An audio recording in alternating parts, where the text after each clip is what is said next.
Qu'est-ce qui se passe réellement dans le procès pour double meurtre du rappeur Wayne W. Melly?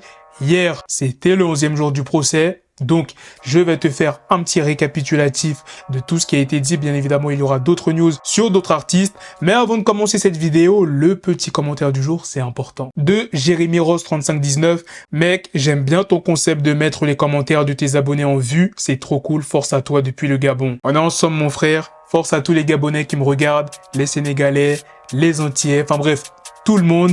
Et oui, mettre en avant les commentaires, je le fais parce que j'ai pas trop le temps de répondre à tous les commentaires. Donc, de temps en temps, je mets en avant des commentaires en début de vidéo. Bon, sans plus tarder, let's go pour les news. Aujourd'hui, nous avons une histoire qui nous rappelle que dans l'ère du numérique, rien n'est privé, surtout pas quand vous postez vos méfaits sur les réseaux sociaux. Il s'agit de l'arrestation de 3 suspects en Floride qui ont été arrêtés après avoir partagé une vidéo d'un braquage armé sur les réseaux sociaux. Vous vous demandez peut-être pourquoi quelqu'un ferait une chose pareille? Eh bien, restez avec nous et découvrez l'histoire complète. Tyler Granum, âgé de 18 ans, Kaya Burgos, âgé de 21 ans et Jaden Sanders, âgé de 18 ans, sont les 3 suspects qui ont été arrêtés en lien avec le braquage armé. D'après les informations de NBC Miami, la victime a été invitée à aller à la plage avec ses amis qui n'étaient autres que les suspects. Mais les choses ont pris un tournant terrifiant lorsque la victime est montée dans la voiture. Au lieu d'une sortie à la plage, il a été accueilli par un fusil et 2 armes à feu semi-automatiques pointées vers lui. On lui a ensuite demandé de remettre ses biens qui comprenaient un iPhone, des baskets, une chaîne en or et une caméra. La vidéo qui circule sur les réseaux sociaux montre Granum en train d'étrangler la victime et de la menacer de la tuer. Finalement, tous les objets volés ont été rendus à la victime, sauf la chaîne en or. Les 3 suspects ont été inculpés de braquage armé.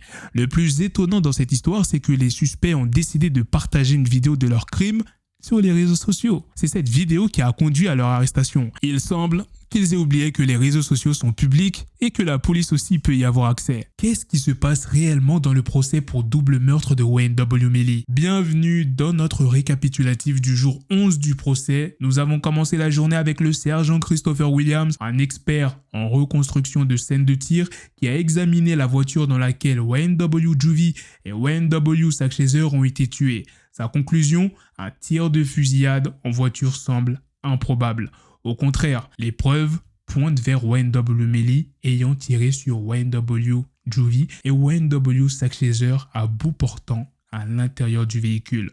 Ensuite, la mère de Wayne W. Juvie a pris la parole. Elle s'appelle Leandra Phillips. Elle a identifié son fils sur des images de surveillance en dehors du studio d'enregistrement New Era à Fort Lauderdale. Le jury a regardé Melly, Juvie, Sackchaser et Wayne W. Bortlen quitter le studio le jour du double meurtre. Une chose étonnante à retenir, les procureurs ont compté toutes les 529 photos pour prouver que c'était le téléphone de Melly qui avait été repéré le soir du double meurtre. Parmi les rappeurs figurant sur les photos, on retrouve des noms comme Kanye West, Kodak Black, Fredo Bang, J. Cole, Trina, Lil Uzi Vert, T Grizzly, Young Thug et le regretté PNB Rock.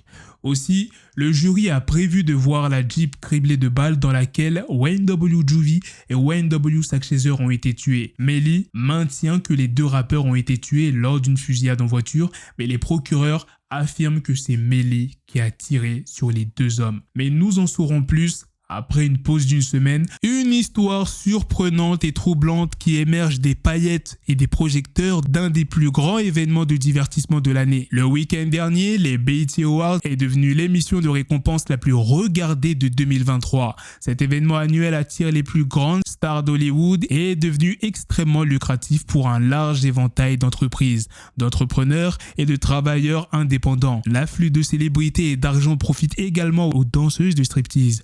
Malheureusement, de tels événements attirent également des criminels ambitieux à la recherche de cibles à exploiter.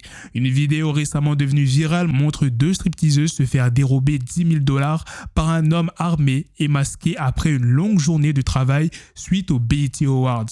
Selon les rapports, les victimes auraient été ciblées et suivies jusqu'à leur domicile où leurs biens ont été violemment saisis par l'agresseur.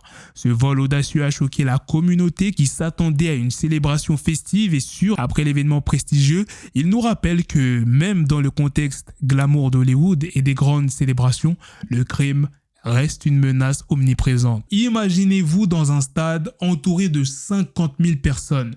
C'est la nuit d'ouverture du festival Astroworld de Travis Scott. L'énergie est électrisante, l'anticipation est à son comble, mais que se passe-t-il si tout tourne mal? Le 5 novembre 2021, ce qui devait être une nuit de musique et de divertissement s'est transformé en une véritable tragédie. 8 personnes ont perdu la vie, des centaines ont été blessées et parmi elles, un enfant de 10 ans. Le chef des pompiers de Houston, Samuel Pena, a décrit comment la foule avait commencé à se compresser vers l'avant de la scène, provoquant une panique généralisée. Une scène d'horreur indescriptible. Mais qu'en est-il de Travis Scott, le maître de cérémonie de cette nuit fatidique? A-t-il une responsabilité pénale dans cette tragédie? La justice texane a statué, aucune accusation criminelle ne sera portée contre lui. Travis Scott a insisté sur le fait qu'il n'était pas conscient de ce qui se passait. Cependant, la fin de l'action pénale ne signifie pas la fin de l'affaire. Des douzaines de poursuites civiles ont été intentées contre lui et sont toujours en cours. L'issue de cette affaire civile est encore en suspens. Indépendamment de la décision de la cour criminelle, le destin de Travis Scott reste donc incertain. Vous souvenez-vous de 2010 lorsque Nicki Minaj a déclenché une véritable tempête dans l'industrie du rap avec son album Pink Friday? Eh bien, il semble que l'heure soit venue pour le round 2. Préparez-vous les Barbs, Nicki Minaj a une grande annonce pour nous. Nicki Minaj s'est récemment rendue sur Twitter pour révéler le titre de son nouvel album, Pink Friday 2. Le retour de la reine du rap a été officialisé avec une date de sortie prévue pour le 17 novembre 2023.